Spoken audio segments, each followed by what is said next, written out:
6 అడుగుల దూరం అని చూపించి గోడను కూల్చడానికి వందలాది మంది పోలీసులు మీ ఇంటి చుట్టుపక్కల పెట్టినా సార్ ఎక్కడికైనా వెళ్ళండి జైల్లో పెడితే మళ్ళీ ఇబ్బందులు పడతారేమో అంటే వస్తే అరెస్ట్ చేయనమ్మా ఏం చేస్తారు మహా అయితే చచ్చేటప్పుడు కూడా అదే జెండాతో చచ్చిపోతాను తప్పించి ఏ రోజు కూడా జెండా మార్చకుండా నేను నిలబడతాను అది నా రాజకీయ నైజం అని గర్వంగా చెప్పిన వ్యక్తి మా అయ్యన్న పాత్రుడు గారు.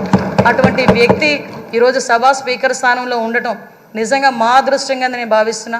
అదేవిధంగా ఈరోజు ఏదైతే ఇందాక మన నాయకులందరూ కూడా చెప్పున్నారు లాస్ట్ 5 సంవత్సరాల్లో పరిస్థితి ఎలా ఉందంటే ఇంకొక విషయం ఇక్కడ చెప్పాలి సార్.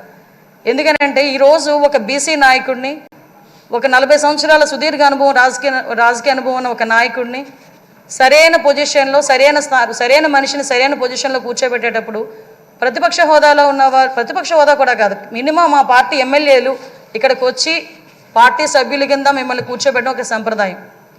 సాంప్రదాయాలకు విలువిచ్చే ఒక పార్టీగా సాంప్రదాయాలు విలువిచ్చే అధికార పక్షంగా నిన్న కూడా ప్రమాణ స్వీకారాలు చేసేటప్పుడు 11 మందిలో ఒక ఎమ్మెల్యే మాత్రమే జగన్మోహన్ రెడ్డి అన్న వ్యక్తి, అతనికి ప్రతిపక్ష హోదా లేదు.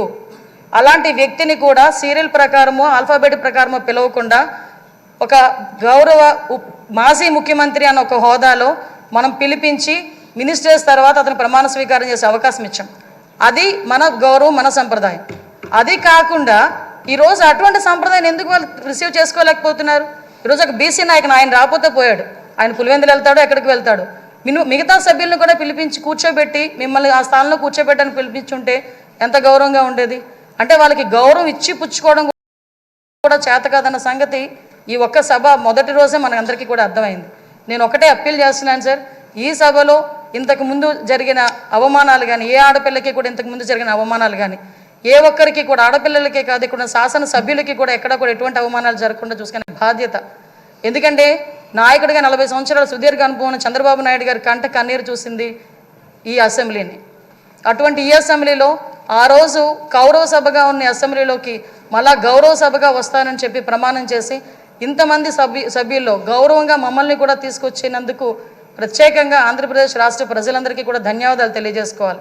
ఎందుకంటే 175 మంది అంటే ఒకటి మాత్రం చెప్పాలండి, 5 కోట్ల ఆంధ్రప్రదేశ్ ప్రజల్లో 175 మందికే వస్తుంది అధ్యక్ష అని పిలిచే పలుకు. ఒకే ఒకరికి వస్తుంది అధ్యక్ష అని పిలిపించుకునే ఒక వర్డ్. అది మీరవ్వటం నిజంగా మా అదృష్టం, ఉత్తరాంధ్ర ప్రజలు చేసుకున్న అదృష్టంగా నేను భావిస్తున్నా. అటువంటి ఉత్తరాంధ్ర నుంచి వచ్చిన మీరు ఈరోజు ఇందాక పెద్దలు గౌరవనీయులందరూ చెప్పినట్టుగా ఉత్తరాంధ్ర ప్రజలకే కాదు ఆంధ్రప్రదేశ్ రాష్ట్ర ప్రజలకి అదేవిధంగా భారతదేశంలోని స్పీకర్లందరికీ కూడా ఆదర్శప్రాయంగా ఉంటారని నేను మనస్ఫూర్తిగా నమ్ముతున్నా. మీకు ఆ బ్యాలెన్సింగ్ ఉంది సార్. చాలామంది ఏమనుకుంటారంటే మనం స్పీడ్ అవుతామేమో అనుకుంటారు, కానీ మీకు ఆ బ్యాలెన్సింగ్ ఉందన్న సంగతి నాకు తెలుసు. ఎందుకంటే మిమ్మల్ని అతి దగ్గరగా మీ కుటుంబ సభ్యురాలుగా నన్ను ఎప్పుడు కూడా ఒక కూతురుగా చూసుకుంటారు. అమ్మ కూడా ఎప్పుడు కూడా మమ్మల్ని అందరినీ కూడా ఆదరిస్తారు. మీకు ఇంకొక విషయం చెప్పి ముగిస్తాను సార్. నేను